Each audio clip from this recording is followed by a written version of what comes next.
दर्शकों, आज हम लोग बात करेंगे नीच भंग राजयोग के बारे में। इससे पहले हमने गज केसरी राजयोग के बारे में बात की थी पिछले एपिसोड में। आज हम बात करेंगे कि नीच भंग राजयोग आखिर कुंडली में बनता कैसे है और वो फलित कैसे होता है।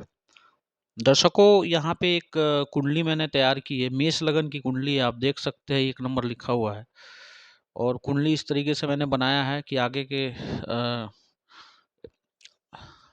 के घर में जो ग्रह बहुत खाली हैं, लेकिन इसमें सिर्फ मैंने चंद्रमा, मंगल और चंद्रमा को बैठाया है।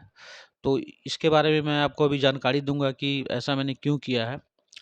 नमस्कार दोस्तों, मेरा नाम नीरज है और मैं ज्योतिष पे बात करता हूँ।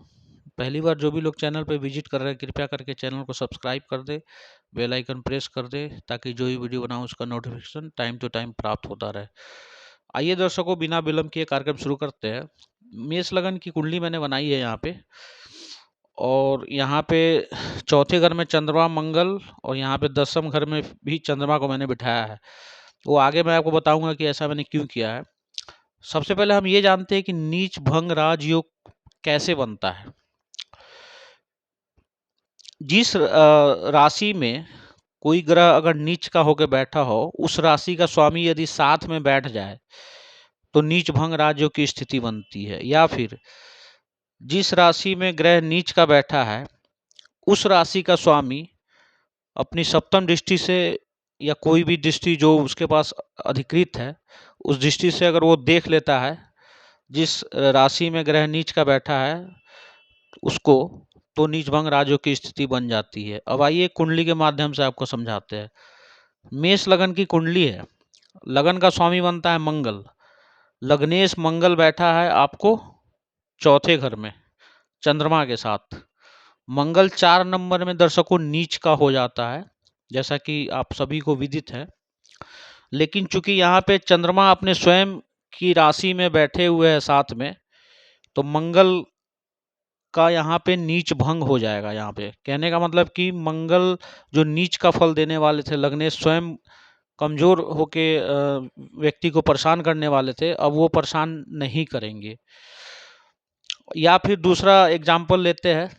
यहाँ पे तो एक मैंने आपको बता दिया कि चंद्रमा मंगल बैठे हैं, मंगल कर्क में नीच का होकर बैठा है और चंद्रमा स्वयं की राशि में बैठा है। सूत्र भी मैंने आपको पहले बता ही दिया था कि जिस राशि में कोई ग्रह नीच का होकर बैठा हो, तो उस राशि का स्वामी साथ में उस ग्रह के बैठा हो तो नीच भंग हो जाता है, और नीच भंग होने से वो ग्रह उच्च के समान फल देने लगता है। और दूसरा एग्जाम्पल मैं आपको बताऊं कि यदि मान ले कि चंद्रमा यहाँ पे नहीं भी बैठे हैं, केवल मंगल यहाँ पे बैठे हैं, लेकिन चंद्रमा यहाँ 10वें भाव में बैठे हैं, 10th हाउस में यहाँ पे मतलब विराजमान है चंद्रमा, तो चंद्रमा यहाँ से अपनी सप्तम दृष्टि डालेंगे मंगल के ऊपर, तो भी यहाँ पे मंगल का नीच भंग हो जाएगा और मंगल उच्च के समान फल देने लगेगा। एक और सूत्र मैं आपको बताता हूँ कि यदि मान लीजिए कि यहाँ पे मंगल बैठे हैं और चंद्रमा के जगह यदि गुरु, 4 नंबर में गुरु उच्च के हो जाते हैं, चंद्रमा के जगह यदि गुरु बैठ जाए तो भी मंगल का नीच भंग हो जाएगा। मतलब इसमें जो मेन जो एक फॉर्मूला आप कह सकते हैं, फॉर्मूला यही कहता है कि जिस राशि में ग्रह नीच का होकर बैठा हो, उस राशि का स्वामी उसके साथ बैठा हो, या उस राशि में जो ग्रह उच्च का होता है वो साथ में बैठा हो, तो नीच भंग राजयोग का निर्माण होता है।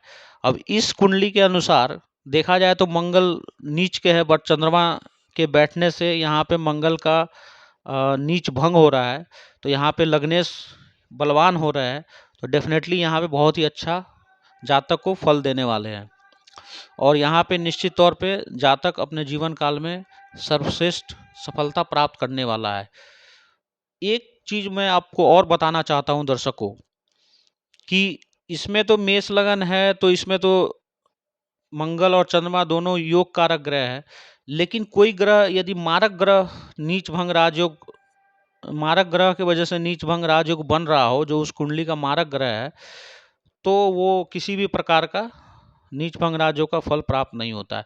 मतलब कहने का मतलब ये कि नीच भंग राजयोग तो बन रहा है, लेकिन वो ग्रह जो ग्रह बना रहा है वो ग्रह मान लीजिए उस कुंडली के लिए मारक है, या वो मतलब उस कुंडली के का मित्र नहीं है, तो नीच भंग होने के बावजूद भी उस मान लीजिए उस ग्रह का नीच भंग भी हो रहा हो, फिर भी वो उच्च के समान फल नहीं दे पाएगा, वो नीच का ही फल देगा।